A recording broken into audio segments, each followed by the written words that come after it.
tumkaribishe mtumishi wa Mungu kwa ajili ya neno la uzima. Karibu. Bwana Yesu asifiwe. Wakaaji wasichei, Bwana Yesu asifiwe. Pata nafasi ukasalimie jirani, umwambie karibu sana katika mkutano huu wa historia. Yesu amefika katika mji huu wa Sichei. Bwana Yesu asifiwe. Kwa hivyo kwa majina naitwa Simiyu Justus.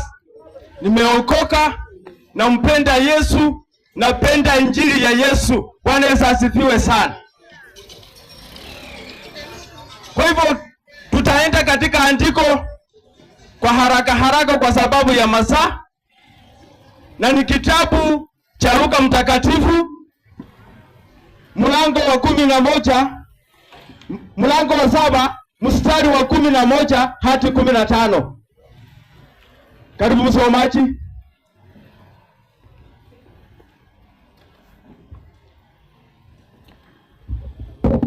Kwa uwezo wa Bwana nitasoma Luka 7 kuanzia mstari mdogo wa 11 hadi 15. Inasema hivi. Yes. Baada kitoko Yesu alikwenda katika mji mmoja ulioitwa Naini, nao wanafunzi wake na umati mkubwa wa watu walikwenda pamoja naye. 12. Walipokaribia lango la mji, alikutana na watu waliokuwa wamepepa maiti wakitoka nje ya mji. Huyu aliyekufa alikuwa mwana pekee wa mwanamke mjane. Umati mkubwa wa watu wa mji ule ulikuwa pamoja na huyo mwanamke. 13. Bwana Yesu alipomuona yule mjane, moyoni wake ulimhurumia, akamwambia, usilie. 14. Kisha akasogea mbele, akalikuza lile jeneza, na wale waliokuwa wamelipepa wakasimama kimya, kijana na kuambia, inuka. 15. Yule aliyekuwa amekufa akaketi, akaanza kuongea, naye Yesu akamkabidhi kwa mama yake. Na neno la Bwana libarikiwe. Amen. Bwana Yesu asifiwe. Amina. Kwa sababu tuko mahali ambapo ama tuko eneo ambalo tunaweza sikia Luka zote. Acha tusikie Luka yetu ya Bungoma hii inasema namna gani. Evangeli loleli enyi mawasi sasitidisiri Yesu nababeka bewe ne babandu bakali batakuluko balulangwa Naini. 12. Ngabona aliho lasilibwa se lukoba abona babandu bakali basutile omufu bamurusyenje n'omufu yo aba omutelwa wanamulekwa. 13. Malanga Yesu abona namulekwa ino aleko khalila amubola sisa mala amubola ali okhalila tawe. 14. Niye achatila khwisanduku ly'omufu ne basutile bema basila, ne Yesu aloma ali musoleli namukha. 15. Omufu alamukha ekhala mala arakira khulomaloma, naba Yesu akanisya mawe. Asante. Bwana Yesu asifiwe. Amen. Wacha tuamini na tuombe. Baba wetu katika jina la Yesu Kristo, na kushukuru na inua jina lako, nasema tu ni asante, maana Jehova umetenga siku ya leo. Ni siku Baba ambayo umeitenga kwa ajili ya watu wako. Baba, nimesimama hapa kama tu mpanzi. Tia nguvu katika kinywa changu, ondoa yako Baba, wewe ndiye Mungu mwaminifu. Asante maana unaenda kutenda. Katika jina la Yesu naomba hata kuamini. Amen. Bwana Yesu asifiwe. Amen. Yesu alipokuwa akielekea Yerusalemu siku zake za mwisho, Biblia inaniambia kwamba akasikia habari ya kwamba kuna mazishi yanaendelea mahali, kuna mtu amekufa mahali, na mahali pale palikuwa panaitwa Naini. Bwana Yesu asifiwe. Katika mji wa Sichei siku ya leo, Yesu alisikia habari ya kwamba kuna kitu ambacho hakiendi mzuri katika mji huu. Ehe. Bwana Yesu asifiwe sana. Haleluya. Labda kuna biashara haviendi mahali mzuri, mahali hapa watu wanahesabu hasara. Bwana Yesu asifiwe sana. Amen. Siku ya leo Yesu amefika katika mji huu. Bwana apewe sifa. Amina. Biblia inasema ya kwamba alipokuwa akielekea alikuwa ameandamana na wafuasi wake pamoja na kundi. Yes. Bwana Yesu asifiwe. Amen. Siku ya leo katika mji huu wa Shei, nataka nimwambie kwamba Yesu ameandamana na Roho Mtakatifu. Amen. Na nguvu zake Mwenyezi Mungu. Kusudi lake kukomboa watu na kukomboa huu mji. Bwana Yesu asifiwe. Biblia inasema kwamba alipofika katika lango la Naini, ndio hiyo sasa Yesu akafika hapa. Bwana Yesu asifiwe.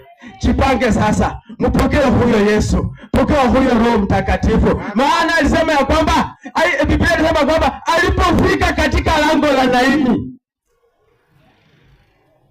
akaangalia pole pole, akaona watu wamekusanyika, akaona wengine wanalia, akaona wengine wanafanya vitu vyao, labda hata kulikuwa na catering huko wanapanga kula, waone jinsi watu wanaweza kula.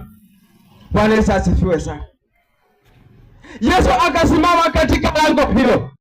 Andiko linasema ya kwamba na akaona mwanamke mjane amesimama pale, na akaona ya kwamba kuna watu ambao walikuwa wamekaa mahala pale wakilia, lakini Yesu aliendea huyo mama mjane. Biblia inasema ya kwamba na akamkaribia.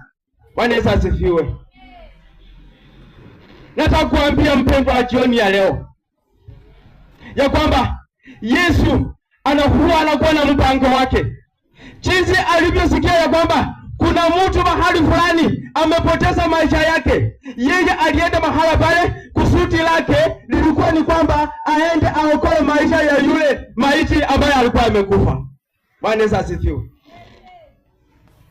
Na wewe je, Mkristo, ukienda mahali huwa unaenda nini? Unaenda kwa ajili ya kuokoa mioyo za watu, ama unaenda kwa ajili ya kujipurutisha wewe mwenyewe kwa tamaa zako?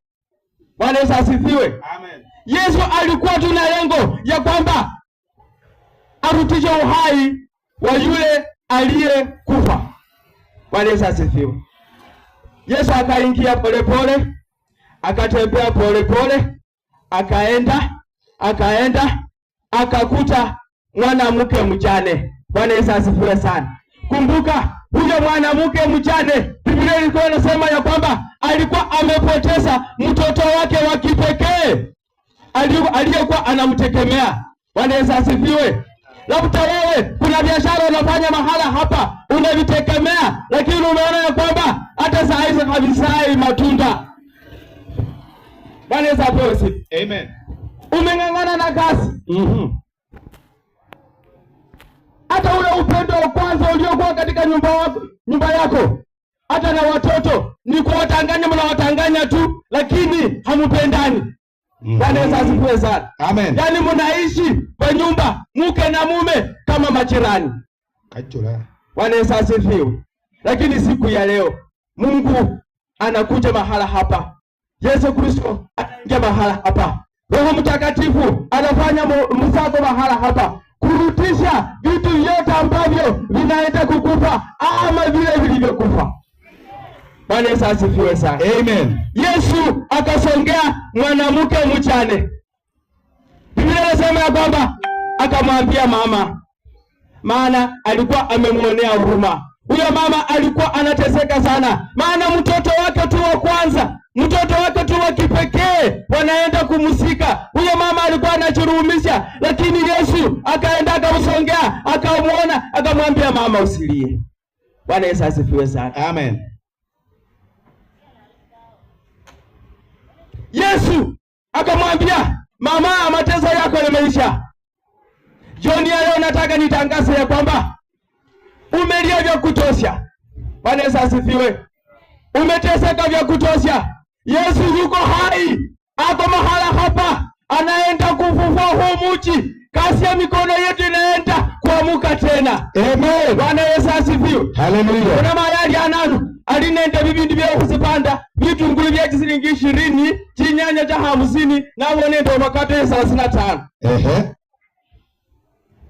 Labda sio kupenda kwake, angekuwa ameenda mbali sana, lakini kwa sababu shetani na watu wa dunia wamenyemelea biashara yake, yeye haamuki.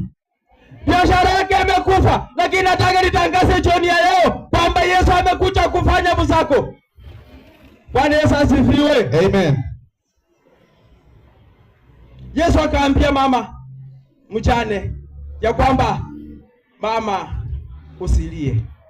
Bwana Yesu asifiwe. Yesu akamwambia mama usilie. Wacha nipe hadithi fupi. Kulikuwa na mzee akaoa mama yake, wakajaliwa watoto 3. Na vile walivyokuwa wamebarikiwa na watoto wao 3, Mungu naye akapenda wa kwanza akamchukua. Bwana Yesu asifiwe. Akapenda wa pili akamchukua. Bwana Yesu asifiwe. Akachukua hata na mama yao. Wakapaki watu 2 kwa boma. Bwana Yesu asifiwe. Amina. Yaani ni mtoto wa mwisho na baba. Huyu mzee akaanza kung'ang'ana kulea huyu mtoto.